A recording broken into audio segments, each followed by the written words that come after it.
absolutely agree with, and which the main point is the Nigerian state has to sit up to protect us. I mean, that's really what the bottom line is. But I'd like to quickly read Trump's statement on Truth Social, and it goes, if the Nigerian government continues to allow the killing of Christians, the USA will immediately stop all aid and assistance to Nigeria and may very well go into that now disgraced country, gone a-blazing, to completely wipe out the Islamic terrorists who are committing these horrible atrocities. I am hereby instructing our Department of War to prepare for possible action. If we attack, it will be fast, it will be vicious and sweet, just like the terrorist thugs attacked our cherished Christians, warning the Nigerian government better move fast. And this is the statement. So I don't see any sort of misunderstanding in what he has said at this point, because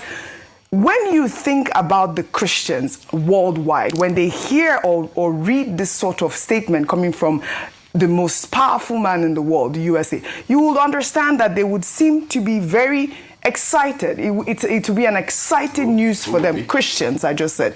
Christians worldwide, plus Nigeria, obviously. Because, and I say so because this has been going on for decades. We have seen mass burials. We have seen Christians being killed. We have seen it. We cannot deny that Christians have not been killed in Nigeria. Only yesterday, I watched a video of an evangelist, Dachamo.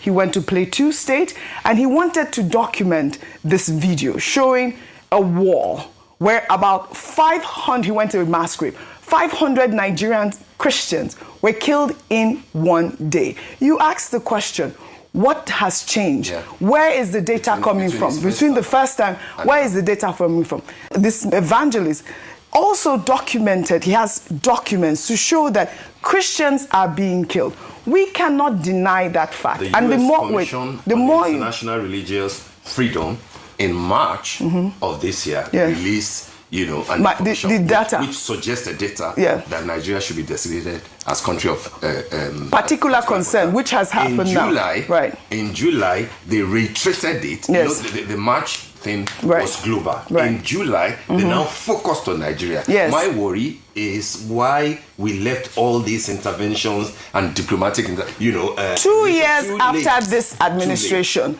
we have no ambassadors, Steve. Correct. No ambassadors to give the sort of narrative that you have just shared here, to provide the sort of data that we need to see, to provide the sort of calm that Christians around the world need to hear. We are seeing data of Christians being killed. Not as much genocide, though. Well, the designation, the conversation about whether it amounts to genocide or not is this diplomatic conversation, but there's facts are still there. Absolutely. When we talk about that, we have to understand that the world is a global village. We're not alone in this fight. And what the president has charged the Nigerian government is to act fast.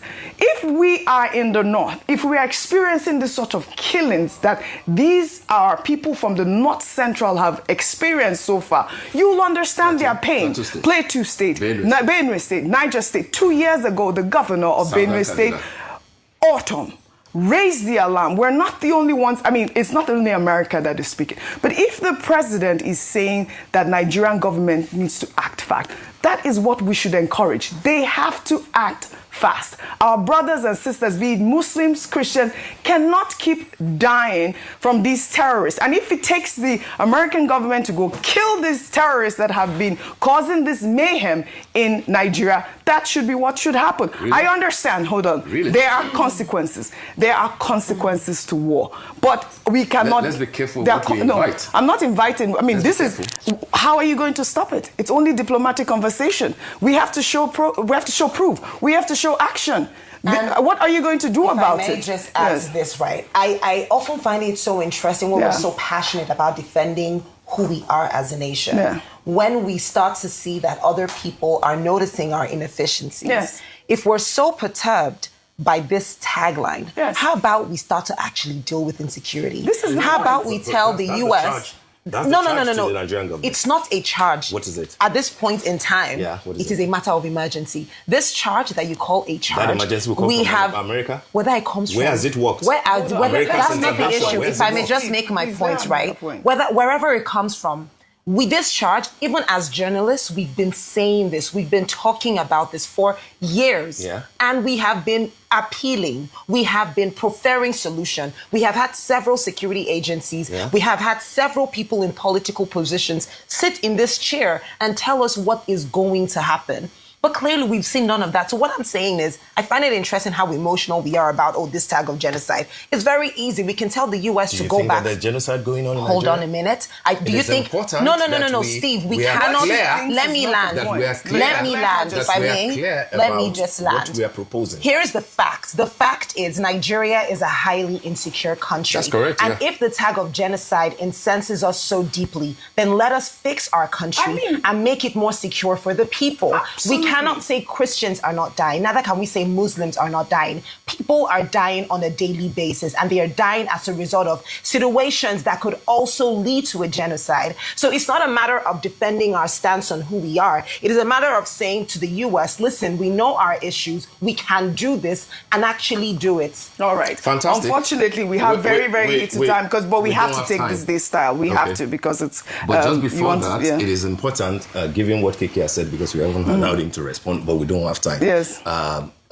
Yes, people are dying, and we charge our government again. Yes. I'm not tired of charging. Okay. That is what we do as journalists. That is what we do. Yeah. I believe you heard everything that is being said here. According to the write-up, Donald Trump said he is coming to deal with terrorists. He is coming to deal with the terrorists, not to come and deal with innocent citizens. He is coming to wipe out terrorists, gangs and groups, Boko Haram, killers, people that are killing Christians, people that are determined to wipe away Christians. I want to ask you a question. What is it that Fulani terrorist groups and gangs are defending? What is it that these people, this Boko Haram, are fighting for? And say, pinpoint, this is what exactly these people are fighting for. They want to wipe away the indigenes of this country called Nigeria. Or are they fighting for something else? That's the question any person should be asking. And what is it that keeps Nigerian government reluctant to act as at when due? Why are they not taking action? Why are Nigerian government lazy? Their hands are tied to take action against terrorists. Yet they pretend, they act, they say, they talk. They are fighting terrorism. They are fighting against terrorist groups.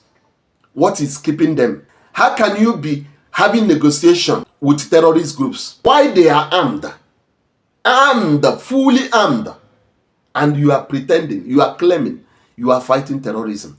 Those are the things that makes me sad. I feel uncomfortable with the whole situation because we have been taken for granted for such a long time. We can no longer pretend that these things are not existing. Are they keeping quiet until the whole citizens are wiped out?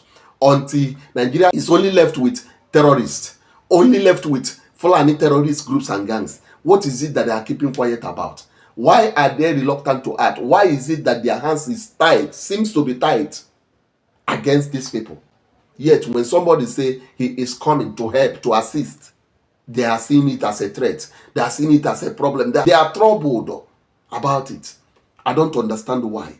I just say, let me put this one out here for you to say. Share your own thoughts and views in the comment section. What do you think about this current development in Nigeria regarding what Donald Trump said that he's going to do? What do you think about it? And what do you think about Nigerian government's actions all this while compared to now that Donald Trump made this statement? Share it in the comment section and share the video for other people to see it. Thank you so much and God bless you. Please, if it is your first time coming across my videos, I plead with you to follow my page and subscribe. God bless you.